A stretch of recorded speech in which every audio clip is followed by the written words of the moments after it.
Every morning, we wake up, work, eat, sleep, and repeat. The same routine, day after day, an endless cycle that never seems to break. But what's the point? Have you ever felt that strange, unsettling emptiness when everything seems meaningless? When the things that once mattered feel hollow? Life starts to feel like a machine running without purpose. Albert Camus felt the same way. But instead of succumbing to despair, he discovered an answer that could completely change how you view your life. For thousands of years, humanity had a grand story, a divine plan that gave meaning to every struggle, every heartbreak. Life was tough, but at least it had direction.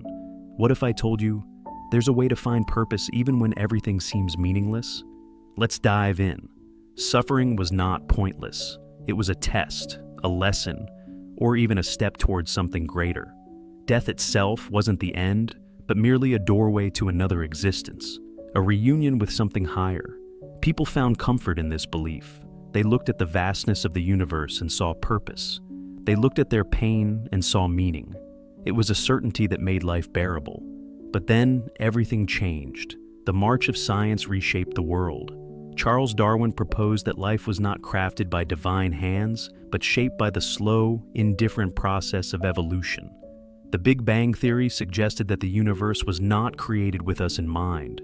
It was simply the result of physical forces expanding and unfolding according to mathematical laws, not moral ones. Disease, natural disasters, suffering. These were not punishments or tests. They were random, chaotic, meaningless. And as these scientific explanations grew stronger, the old stories began to fade. Religion lost its grip, and along with it, humanity lost something profound: certainty. Friedrich Nietzsche saw it coming. He famously declared, "God is dead." But this was not a victory chant. It was a warning. He did not mean that some divine being had literally perished. He meant that people had stopped believing. Faith, which once structured society, morality, and human purpose, was crumbling. And when faith dies, so does certainty. For centuries, people had relied on religion to answer the big questions. Why? Why are we here? What is our purpose? What happens after we die? But now, those answers were gone, and in their absence, only silence remained. A cold, indifferent universe stretched endlessly, offering nothing. No purpose, no grand design, no final destination. This was not just an intellectual crisis. It was deeply personal, because when meaning is stripped away, so is stability. People were left staring into the void, trying to make sense of their own existence. If there's no higher purpose, then why get up in the morning? Why go to work? Why chase dreams, fall in love, build families, or strive for anything if, in the end, it all dissolves into nothing? For many, this realization was terrifying. Some fell into despair, others clung desperately to illusions. Some numbed themselves with distractions, chasing money, status, pleasure, anything to avoid facing the terrifying truth that maybe life is utterly meaningless. And that's where Albert Camus comes in. He stood at the edge of this existential crisis and refused to look away. He asked the same terrifying questions. He stared into the abyss, but instead of surrendering to despair, he found something unexpected, a way forward, a way to not only exist in a meaningless world, but to find joy in it. Humans have an unshakable need for meaning. It's hardwired into us from the moment we are old enough to ask questions. We demand answers. Why are we here? What's our purpose? Is there something greater beyond all this? We look at the vastness of the universe, the stars stretching endlessly into infinity, and we expect it to respond, to tell us that we matter, that we belong, that our struggles, our joys, our love, none of it is in vain. But the universe stays silent. No voice speaks from the void. No divine script appears in the sky. No cosmic force reassures us that everything will be okay. Albert Camus called this the absurd, this clash between our desperate need for meaning and a universe that refuses to provide one. It's like screaming into an empty canyon, waiting for an answer that will never come. And that silence, it's unbearable. So most people try to escape it. The three ways people react to the absurd. When confronted with the meaninglessness of life, people tend to fall into three common traps: denial, clinging to artificial meaning. Some people refuse to accept that life has no inherent meaning. Instead, they latch on to ready-made answers: religion, political ideologies, cultural narratives. They create comforting stories, believing that some higher power or system has a grand plan. And while this can provide stability, it often demands blind faith, ignoring the reality that the universe isn't obligated to give us meaning. Nihilism, falling into despair. Others go in the opposite direction. If life has no meaning, they argue, then nothing matters. Love, beauty, morality, it's all an illusion. This is nihilism, the belief that life is utterly pointless. And with this belief often comes depression, cynicism, and even self-destruction. If nothing matters, then why bother doing anything at all? Escape, numbing ourselves with distractions. Then there's the most common response: distraction. People drown out the existential void with work, money, entertainment, pleasure. They chase career success, social status, endless entertainment, or fleeting pleasures. Anything to avoid confronting the terrifying reality that, deep down, they don't know why they're doing any of it. Look around. How many people do you see endlessly scrolling on their phones, partying without joy, chasing wealth but never feeling satisfied? They're not truly living. They're running from the void, from the silence, from the fear that maybe, just maybe, life doesn't come with a pre-written purpose. But Camus, he refused to run. He looked the absurd straight in the eye and did something no one expected. He embraced it, and in doing so, he found a fourth option, one that could lead not just to survival, but to real happiness. Camus found his answer in an ancient Greek myth, the story of Sisyphus, a tale that had existed for centuries but had never been looked at in the way Camus saw it. Sisyphus was not just any man, he was a king, cunning and rebellious, someone who refused to bow to fate. He tricked the gods, escaped the underworld, and tried to outmaneuver death itself. He was clever, too clever, and the gods had no choice but to punish him in a way that would break his spirit forever. His punishment, an eternity of meaningless labor. Every day, Sisyphus was forced to push a massive boulder up a steep mountain, and just when he neared the top, when it seemed like he might finally complete his task, the boulder would roll back down to the bottom, erasing all his effort, again and again, endlessly, with no rest, no reward, no escape. It was the ultimate curse. The gods knew that physical suffering could be endured, but hopelessness, that's what destroys a man. And what could be more hopeless than a task that would never end, never change, never mean anything? Most people look at this story and shudder. It seems like the perfect metaphor for the futility of life itself. We wake up, we work, we chase dreams, we struggle, we lose, we try again. And in the end, we all meet the same fate: death. No matter how much we accomplish, no matter how far we climb, everything resets. Generations before us have worked, built, and strived, only for their achievements to fade with time.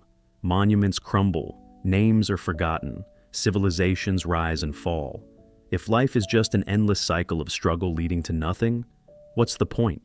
That's why many see Sisyphus as a tragic figure. His suffering is our suffering. His punishment is our daily grind, our unanswered questions, our endless search for meaning in a universe that does not respond.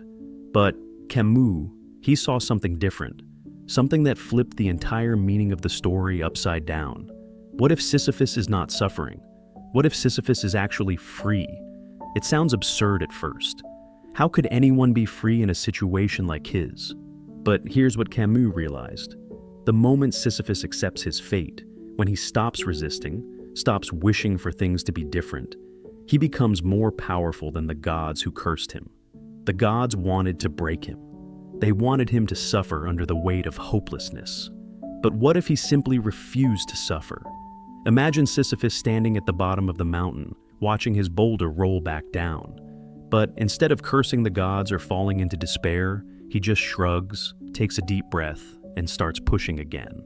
No complaints, no self-pity, no need for a grand reason. What if, as he walked back down to retrieve his boulder, he smiled? Camus wrote, "One must imagine Sisyphus happy. And that single line changes everything. Because it means we are not crushed by meaninglessness unless we choose to be. It means that life's lack of inherent purpose is not a curse. It's an opportunity. Camus believed that we are all Sisyphus. We wake up every morning, we go to work, we chase our ambitions, we fall, we get up, we build relationships, create things, and try to carve out a place in the world. And yes, ultimately it all resets. Generations from now, nothing we do may be remembered, but does that mean what we do is worthless? Only if we choose to see it that way. Here's the key. Once we accept that life has no grand cosmic meaning, we are free to create our own. Think about it. If life had some ultimate predetermined meaning, we'd be trapped by it. We wouldn't be free, we'd just be following a script.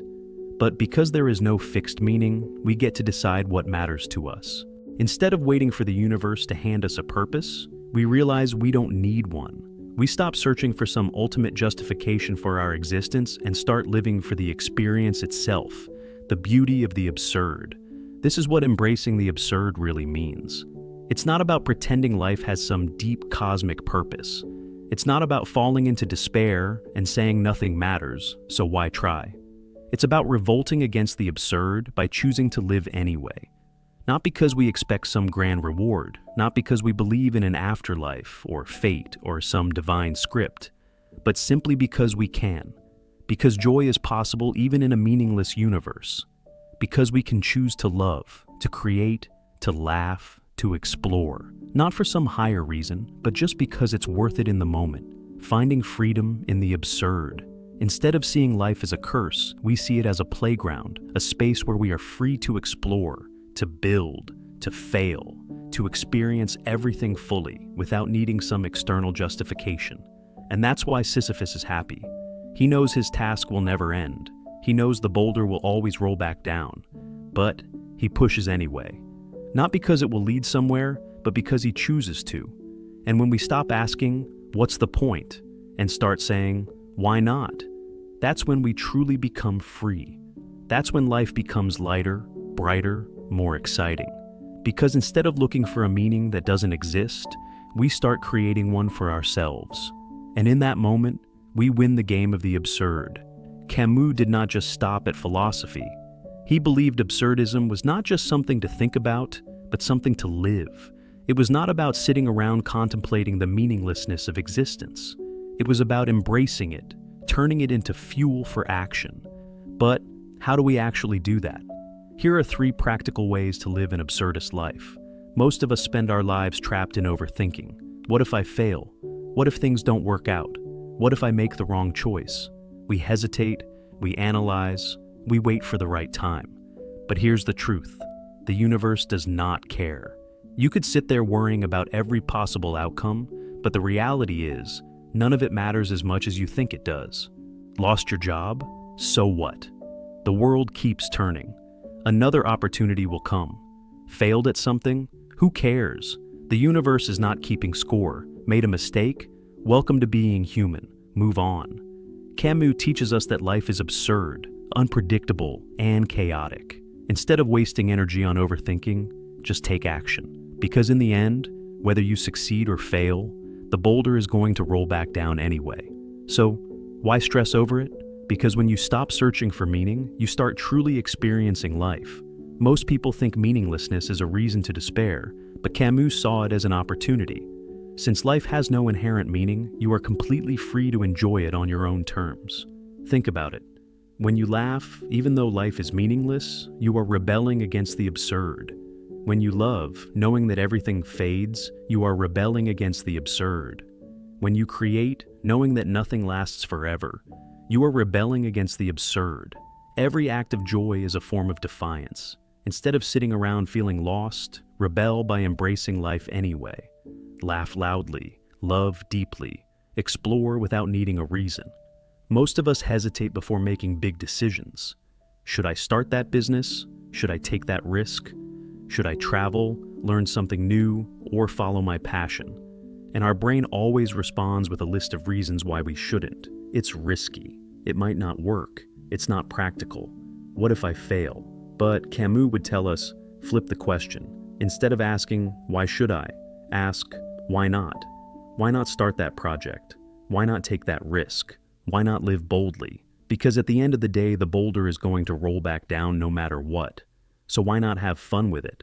Camus's absurdism is not about surrendering to meaninglessness.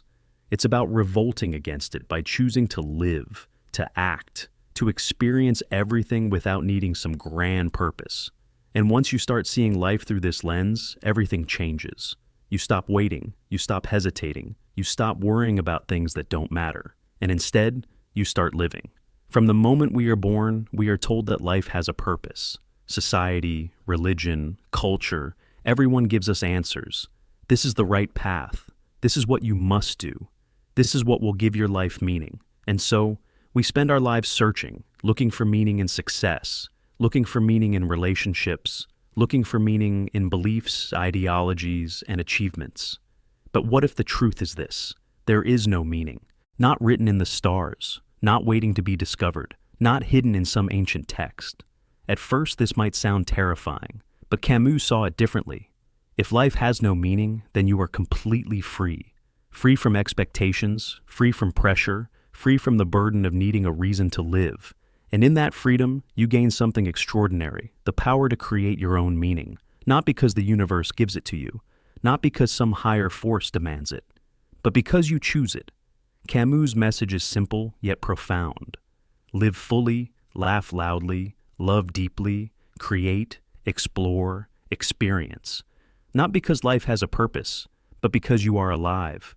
And that, in itself, is enough. One must imagine Sisyphus happy. Albert Camus. What do you think? Do you agree with Camus' view on life and meaning? Let me know in the comments. If you found this video thought-provoking, don't forget to like, subscribe, and hit the bell icon so you never miss a new upload. See you in the next one.